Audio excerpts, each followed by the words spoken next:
orang ini yang nyantet aku maunya aku sampai mati. Meninggalnya Stevi Agnesia menjadi perhatian publik, apalagi adanya pengakuan soal santet sebelum dia tutup usia. Nah, ada beda pandangan medis dan spiritual dalam memandang kasus mantan istri Samuel Rizal itu. Seorang ustadz sempat membocorkan kepada Stevi mengenai sosok pelaku santet. Pelaku disebut tidak beraksi sendirian dalam mengirimkan guna-gunanya. Rupanya pelaku adalah lawan bertengkar Stevi pada tahun 2019.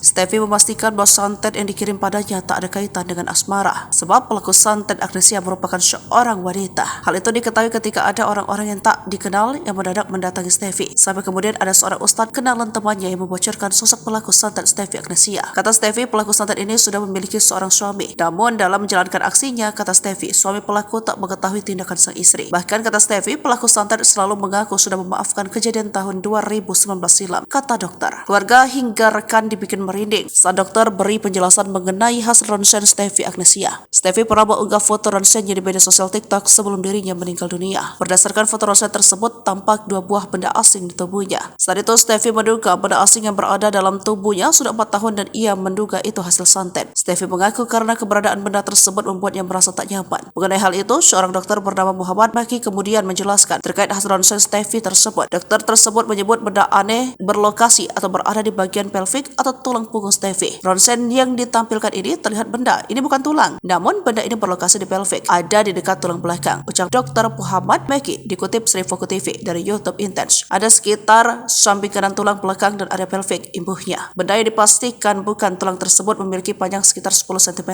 Benda sekitar 10 cm yang memanjang, kata Dr. Muhammad Meki. Ini harus diselidiki lagi apakah benda yang sengaja dipasukkan seperti implan atau benda yang tertelan. Iya, ada benda aneh dari tampil ronsen tersebut, harus diperiksa lebih dalam lagi ibunya. Sang dokter menjelaskan dengan adanya benda asing di tubuh bisa menyebabkan terjadi alergi hingga infeksi. Kalau ada benda asing di dalam tubuh bisa menyebabkan di dalam tubuh bisa alergi atau infeksi ibunya.